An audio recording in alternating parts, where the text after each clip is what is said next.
ఇవాళ చూస్తాం మనం మనిషి అన్నది తన దైనందిన కార్యకలాపాలలో సతమతమవుతూ అన్న వస్త్రాలనే అవసరాలతో పాటు సినిమాను కూడా ఒక సాధనంగా ఎంచుకున్నాడు.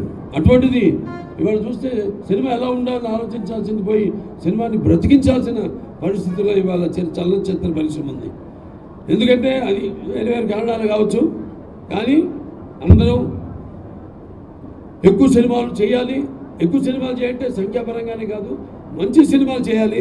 ఎందుకంటే నా ఊరికి నేను ఒక తృప్తి ఉంటుంది నాకు. మంచి అనుకరించకుండా మన సత్తా ఏమిటో మనం దానికి బదులు పెడుతూ అటు మంచి సందేశాత్మక చిత్రాలు అందజేయడం ప్రజలకి అయితేనేమి, అలాగే టెక్నిక్ లేనప్పుడు ఎంతో శీఘ్రంగా సినిమాలు పూర్తయ్యేవి. ఇవాళ టెక్నిక్ పెరిగిపోయింది. టెక్నిక్ పెరిగిపోయి సినిమాలు చాలా ఆలస్యంగా పూర్తి చేయడం. ఇవాళ థియేటర్లు ఎగ్జిబిటర్స్ వస్తే బాధగా ఉంటుంది నాకు.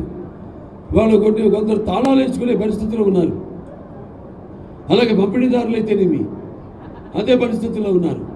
సో ఇవాళ ఈ యొక్క చలనచిత్ర పరిశ్రమని ఇక్కడ ఆంధ్ర రాష్ట్రంలో ఆదుకోవడానికి ఇక్కడ తెలుగు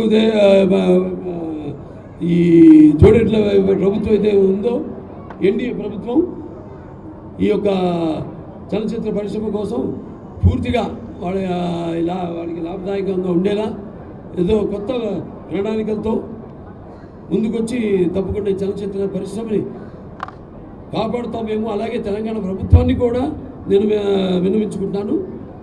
వాళ్ళు కూడా వాళ్ళ సహాయ సహకారాలు కూడా ఉభయ రాష్ట్రాలు కూడా, ఎందుకంటే అక్కడ చలనచిత్ర పరిశ్రమ అక్కడ ఉంది హైదరాబాద్లో. ఇవాళ మనం చెప్పుకుంటున్నాం ఇక్కడ విజయవాడ ఇది మన చలనచిత్ర పరిశ్రమకు అవిభక్తి ఆంధ్ర రాష్ట్రంగా ఉన్నప్పుడు కూడా ఇది ఒక రాజధాని అని. సో ఇవాళ ఇక్కడ కూడా మన తెలుగు చలనచిత్ర పరిశ్రమను కాపాడుకోవాల్సిన బాధ్యత.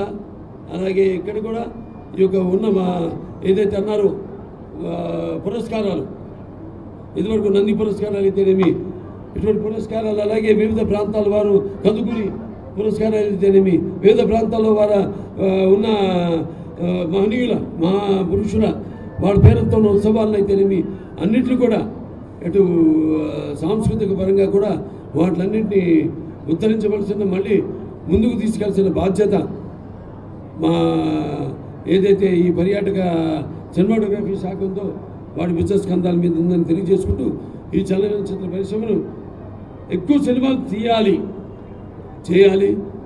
థియేటర్లోకి సినిమాలను అందించాలి, ప్రేక్షకులకు సినిమాలను అందించాలి.